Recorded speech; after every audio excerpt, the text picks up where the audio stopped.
Dearly beloved, it's another opportunity for us to sit at God's feet and meditate on His words and also to learn from Him. Shall we ask the Lord to speak to us? Let us pray. Gracious God, we thank you for a God who reveal yourself to us. The more we seek you, Lord, you reveal yourself. The more we draw nigh to you, you also draw nigh yourself to us. Lord, through your word, we want to draw nigh to you. So, speak to us and open yourself as much as we want, that we can, Lord, reflect you in our life. In Jesus' precious name we pray. Amen. Dear ones, this morning we are taking a new topic for our series. All these days we have been looking into the foundations of our Christian faith, and I'm sure you are greatly benefited by that, to have a basic formation in the Christian faith that you and I have. And this week onwards, we are going to study about the nature of God. Why? If you know more about God, you will come to know about His nature, His character, so that you will reflect God in your life. I will reflect God in my life. Every personality in this world is very unique. Similarly, God also has very unique features. And God is very, very unique. When we worship Him, when we serve Him, definitely we understand the uniqueness of God, and we want to understand more of it. And thank God, Bible gives a deal of information about the uniqueness of God. Now, supposing a person, even without any understanding or learning about God from any sources, even if he naturally thinks and assumes how God should be, there will be some natural expectations, isn't it? God should be one God. He should not be more than one. Then we cannot understand how God is. And God should be beyond any religion. God should be understandable by a human being, by our own human senses. At the same time, there should be components in God that man cannot easily understand. There should be some mysteries of God that we cannot easily understand. Then only God is God. That kind of a thing is also there. And also God should be logical. He should not be illogical. He should be, understanding of God should be connected. Everybody should be naturally able to understand and accept and approve it. If all such things are there, then we will find the worthiness of God, that we will need such a God. And if we have such a comprehensive presentation of God, then we will be happy to even present God to others. And then we will really able to come closer to God, isn't it? And God of Bible is presented in Bible as a wonderful, unique, great God. He has a lot of mysteries also. But those mysteries are not ununderstandable. It will not leave people to puzzle and question. You will definitely be able to understand some kind of that mysteries, and also you can give some expression to that. So today I want to, with this introduction, present the Trinity. God is presented in Bible as a triune God. Father, Son, Holy Spirit. But Father and Son and Holy Spirit doesn't make a three God. Three God means poly, that is polytheistic understanding. But we have monotheistic understanding, only one God. Father, Son, Holy Spirit. You are saying three names, it must be three different gods. No. In Bible, we understand God as a triune God. This is one of the mysteries that we can understand and appreciate also. Now, Bible is not presenting three different religions where somebody came later and put all the three religions together, three gods together, and call it as one God. No, it is not like that. Right from the beginning, Bible is talking about this God as a triune God. So, now we are going to understand the why and the how and the what of the triune God as present in Bible, so that we will feel the need of this God in our life. Number one, Bible presents God as one in three. Yes, God is one in three. You know, I already told Father, Son, Holy Spirit, 1 plus 1 plus 1 equal to 3. It looks like three gods. Now, but how many of you know that you can calculate ones in different ways also? 1 into 1 into 1 equal to 1.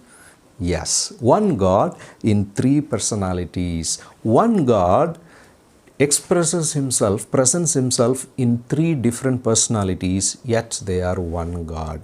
Alak, alak, alak, lekin ek. They are separate, but they are one. Father is different from Son. Son is different from Holy Spirit. Holy Spirit is different from Father, but all these three form one Godhead. It is possible, and in the Bible, this is there from the beginning. In Deuteronomy chapter 6 and verse 4 read, "Hear, O Israel, the Lord our God is one Lord." You know, this is not only in Bible, even in Indian understanding of gods also you are having such ideas present here and there. And in ancient Indian religion also, particularly in the Saivism and Vaishnavism, we have this Trimurti, three Godhead provisions. You know, Brahma, Vishnu and Shiva, God the creator, God the preserver and God the destroyer. And then Vaishnavism also came out of Saivism. Some people whom I recently came to know about, who are the Hindu scholars ones who have also studied the Bible and have come to an understanding of where this idea of Trimurti and then Triunity came from. They say it might have been that when Thomas came to India and presented God in Indian language, the idea of Trinity must have come into an Indian system also. And then they also try to say that this form of religion, Saivism and Vaishnavism, which also has this Trimurti concept in themselves, is different from the philosophical religious ideologies which later came and called as Advaita, Dvaita and Visishtadvaita. Now fine. Now what Bible tells that we are interested in now. Bible presents God as a triune God right from the beginning. In Genesis chapter 1 itself, where the scripture begins, you know, in creation itself, all the three are involved, Father, Son, Holy Spirit. In Genesis 1 and verse 3, the Father spoke, God said, let there be light. And in John chapter 1 and verse 1, the Son is also mentioned as Word. In the beginning was the Word. The Word was with God and Word was God. And also, the Holy Spirit is mentioned as a character in Genesis chapter 1 and verse 2. The Spirit moved upon the face of the waters. You know, it is a one God. The whole world and all the universe is made up of atoms and molecules. So there must be a connection between all these three atoms and molecules separated by an super intelligent creational differences, and there is one God who must have made all these things possible for us, isn't it? And when you come to New Testament also, you see the triune understanding of God is present. Particularly when you come to the baptism of Jesus, you see all the three heads of God is presented to us at the same time. Jesus the Son comes out of the water after his baptism, and then the Holy Spirit of God visibly in the form of a dove comes and sits on him, and there is a voice heard at the same time from heaven, "This is my Son. I am pleased with him, listen to him." So all the three expressions of the triune God are present at the same time. No one can presentation. And also we are taught in the Bible particularly about the benediction. Paul teaches in 2 Corinthians chapter 13 and verse 14, grace of the Lord Jesus Christ and love of the Father, fellowship of the Holy Spirit be upon you, isn't it? Jesus, while giving the Great Commission to his disciples, told, go and share the gospel, preach the gospel to all the nations, and then baptize them in the name of Father, Son and Holy Spirit. So these are the three expressions that are clearly taught from the Bible that we need to understand. God is one in three. Secondly, God is the loving three. All right. Now you may wonder why these three forms, why three or why not more? Question may come to your mind and mine, isn't it? So definitely we have to find out why these three personalities, why such divisions are given in the Godhead. Definitely that question is the right way to approach in understanding this topic. You know, there is a need of they becoming three. But some people don't understand that. They simply ask the question, no, God cannot be three. If you are extending one God to be three, then something is wrong with you. You know, this is a Islamic understanding, and also the Jehovah Witnesses, a cult group, also talk about like this, isn't it? We can't understand this one in three. That doesn't mean that is false. Now, when someone say we cannot understand it with our senses, that doesn't mean that something is wrong. Some people say we don't see God, so we cannot believe in a God. Atheist, does that mean God is not there? It is like, I cannot see my brain, so there is no brain. Can you say that? I cannot see the air, so there is no air. Can you say that? No. You believe because it is there, although it is invisible. God is there, and God is also in a triune form. Jehovah Witnesses, a group, they try to put God, Son, Holy Spirit in different way. There is only one God, and then God created a Son called Jesus, and then comes a Spirit. He is simply a spirit, not a person. All these things are man-generated, man-made understand to accommodate the things for themselves. But we have to understand as it is given in the Bible. If you want to understand the exact nature of the triune God, ask the question, why God expressed himself in three persons? That definitely we will be able to understand. The simplest answer is going to be to present God as a loving God in his true nature. According to his true nature, God is a loving God. And what kind of a love it is? It is a sharing love. The word love itself means an action that is happening between two people. So, if there is something called love that is present in something, then an action of love is happening between two particles or two persons. So when you say God is a loving God, but he is only one, then how can you say that he is a loving God? If God holds love in himself, he should be more than one, isn't it? Now, here you may interrupt and try to say, to be a loving God, why he has to be in three persons? If he wants, let him create somebody and then let him love. Let him be one person only. If that is the case, for God to be a loving God, then he is dependent upon a creation. He cannot be a loving God By being himself. In other words, we say, being single, God does not have love in himself, so he is not a God of love. So it is going like that. That's the reason God exists himself as three personalities. So one God in three personalities as a community. So Father loves the Son, Son loves the Father, and Father loves the Holy Spirit. Holy Spirit loves the Son. So among them, there is a community of unity. There is a community of Father, Son, and Holy Spirit. And then they share the love with one another. So God is love. When you say God is love, the understanding of Trinity helps us to very clearly approve that. Because today when you say God is a loving God, so we should love one another, then one may ask a question, how do you say God is a loving God? He is loving because he is existing as a loving God in three personalities. It's very easy to answer. Otherwise, what will happen if you don't understand God in more than one personalities? How can you say God is a loving God?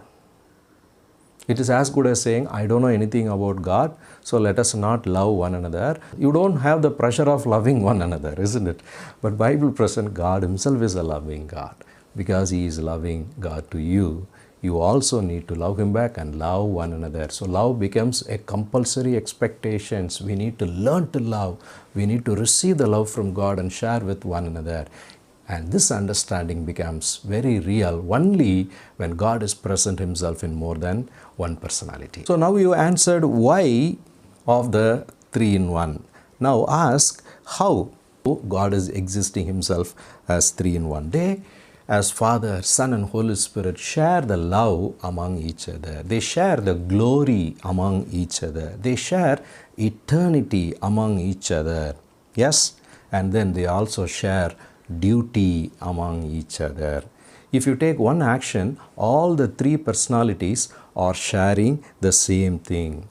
And we can read many things as to how triune God is doing certain things together in creation and in redemption, in salvation, in communion, in prayer. God the Father is the one who receives the prayer request, John chapter 16 and verse 23. And God the Son is the one in whose name we pray in, John chapter 16 and verse 23. And God the Spirit is the person who directs us in our requests in Romans chapter 8 and 26. When a person received God as a personal Savior, he becomes a new creation, and his mind and thoughts and heart regenerates. And all the three personalities of God are involved in helping a person to have a regenerated life. God the Father records the new name in glory. God the Son cleanses the sin of a person in his precious blood. And God the Spirit performs the transforming miracle of new birth. Similarly, the three personalities of God are attributed on many things. They three are together eternal. All the three are omniscient. All the three are omnipresent. All the three are holy. All the three have the truth. All the three are benevolent. All the three have the communion of each other. Of course, Bible presents how God had revealed himself in the various times also. In the Old Testament times, the Father was taking the lead of conducting the human history. Of course, Holy Spirit was there as a person also to come and fill the people, to empower them and go. Even the Son was there. He was there even during the creation process. He revealed himself in the form of angels, and all their activities were there. During the time of Jesus, it was the Son who was taking the lead of the human history. Yes, he was the Word who incarnated among us, and then the Word became flesh, and then he became our Savior, and then he died on the cross.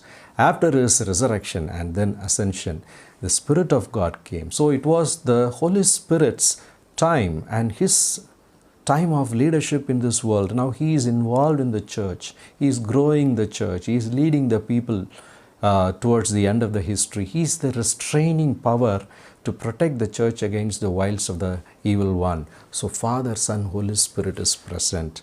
And when a person receives Jesus Christ, it is Father who is inviting him into a new journey towards heaven. It is Jesus the Son who is justifying him through his blood, and also it is the Spirit of God who is sanctifying him. So they are always present in our individual lives. So through all these things, we should be able to understand it is God who wants to give us a complete blessing, the divine blessing that he has. So he had a need of presenting himself in more than one form, isn't it?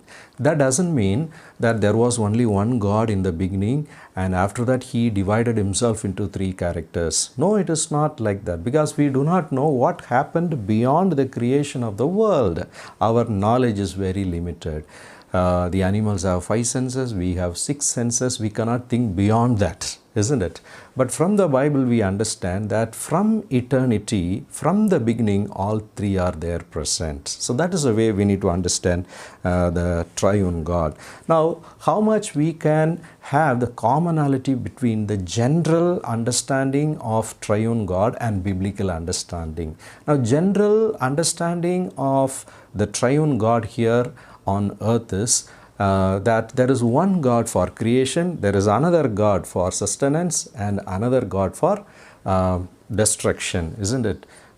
Maybe you can call it Brahma, Vishnu, and Shiva. One responsible for creation and one responsible for sustaining and another for destruction. G-O-D, as I already told you. G for generator, O for operator, D for destroyer. No. But Bible does not present God like that. In Bible, all the three generate, all the three operate, all the three are involved in all these things. You know, God is all the three are involved in creation. All the three are involved in salvation. All the three are involved in judgment. All the three are involved in the entire activities of human life on earth and even beyond. So dear friends, this is the difference we are able to understand about the uniqueness of triune. What we understand about the uniqueness of Trinity. The wonderful uniqueness is God loves us. He is a loving God in himself. He is not dependent upon his creation to be a loving God. He is dependent upon himself. He is not dependent upon human being to be a loving God. He is loving in himself. So it adds value to him that we can worship him, we can understand his wonderful nature, and then we can also feel the need of his love we can feel the need of going to Him. Bible presents God more than as just as a generator or operator or destroyer. Bible present God as a loving God. Bible present God as a Savior.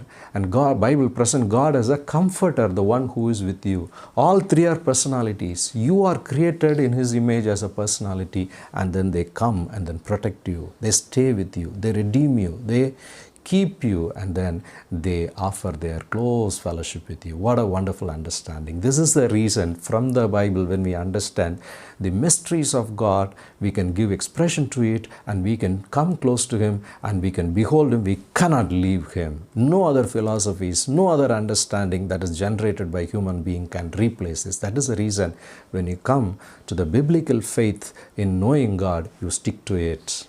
Now, one more thing we want to understand when we talk God as the triune God is the sovereign three. He is one in three, He is the loving three, and He is the sovereign three. What is the sovereign three? God owns all. God owns everything.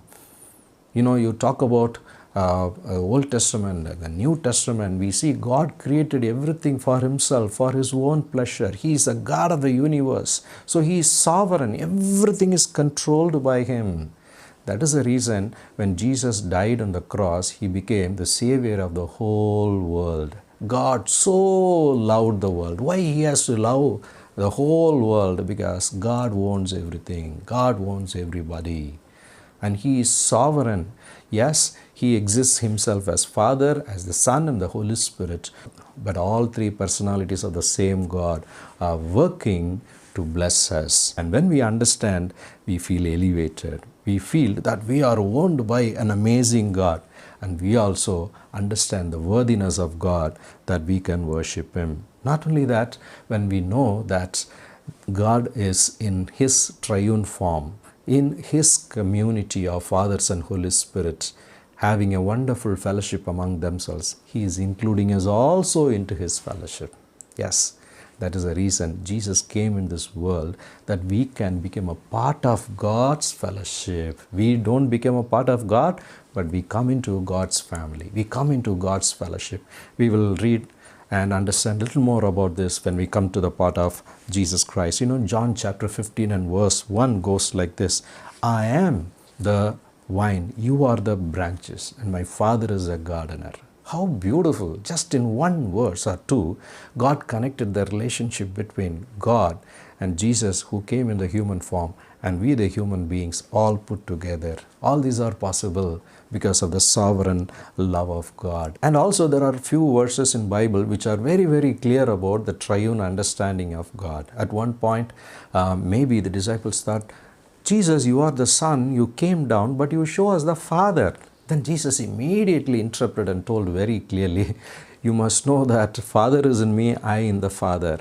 I will read that passage for you in John chapter 14. John chapter 14 is an interesting chapter to understand about the Trinity of God. Please read whenever you get some time. In John chapter 14, verse 10 onwards, do you not believe that I am in the Father and the Father in me? The words that I speak to you, I do not speak on my own authority. The Father who dwells in me, Father is dwelling in me. The Father dwells in me, does the works. In verse 11, believe me that I am in the Father and the Father in me. So this is what are very clear words of Jesus.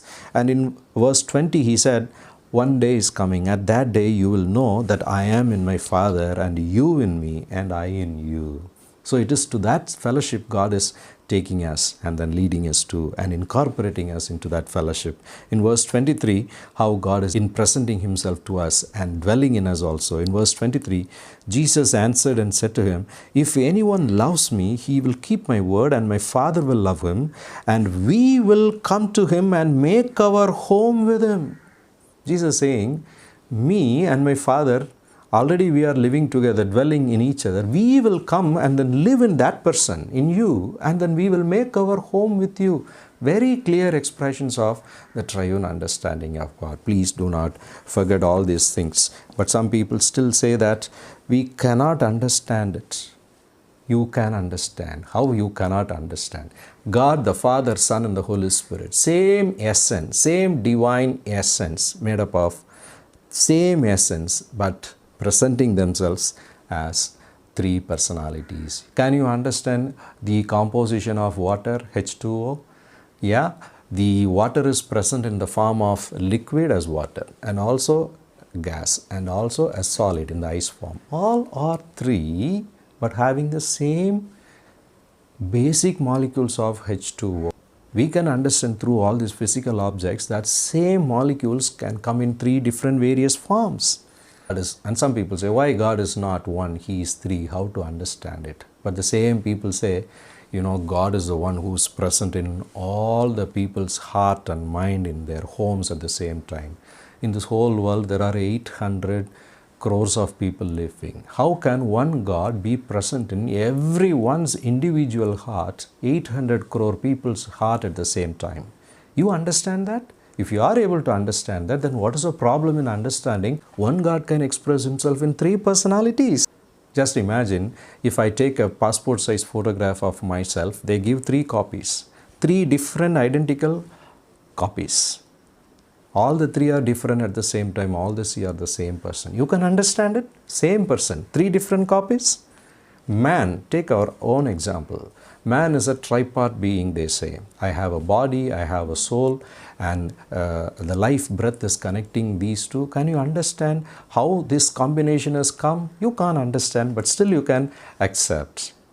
And take about our own soul. Within our soul itself, you got conscience, you got mind, you got will. Where they are there.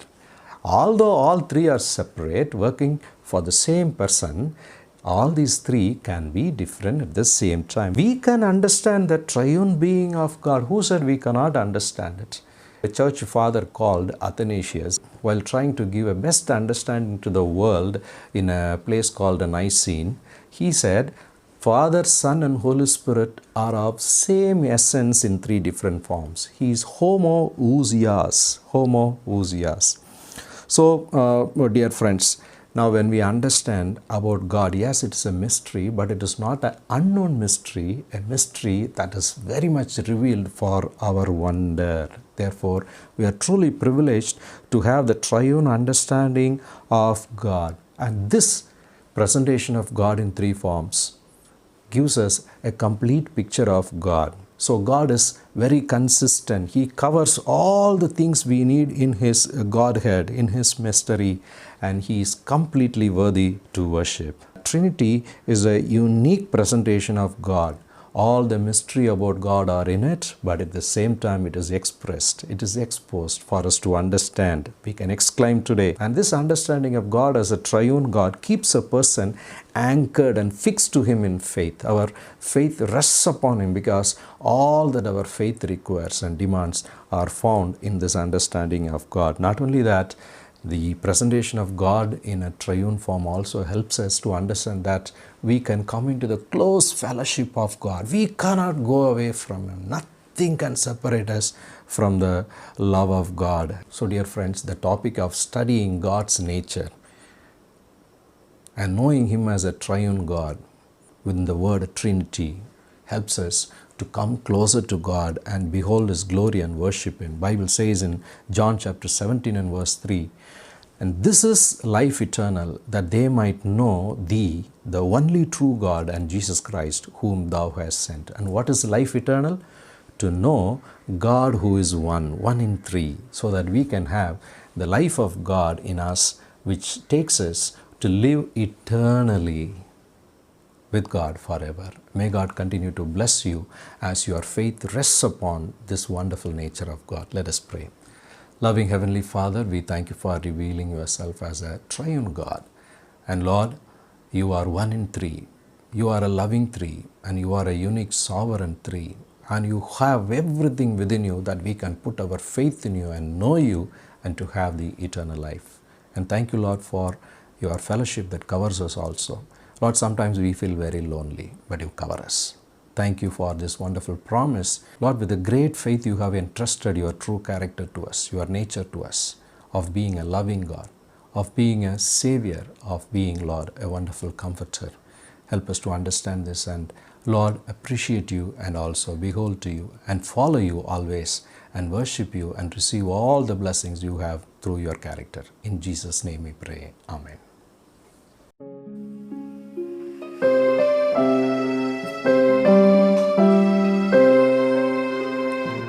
There is a fountain filled with blood drawn from Emmanuel's veins, and sinless blood beneath the flood lose all their guilty stains, lose all their guilty stains, lose all their guilty stains, and sinless blood beneath the flood lose all their guilty stains. The dying thief rejoiced to see that fountain in his day, and there behind the wireless he wash all my sins away, wash all my sins away, wash all my sins away, and there behind the wireless he wash all my sins away. Dear dying Lamb, thy precious blood shall never lose its power, till all the ransom judge of God be safe to sin no more, be safe to sin no more, be safe to sin no more, till all the ransom judge of God be safe to sin no more. And since by faith I saw the stream thy flowing wounds supply, redeeming love has been my theme, and shall be till I die, and shall be till I die, and shall be till I die. Redeeming love has been my theme, and shall be till I die. Read in a nobler, sweeter song, I sing thy part to sing. When this wordless weak stammering tongue lies silent in the grave, lies silent in the grave, lies silent in the grave. When this wordless weak stammering tongue lies silent in the grave. Amen. The blessing of God Almighty, the Father, the Son, and the Holy Spirit rest and abide with each one of us for now and for evermore. Amen.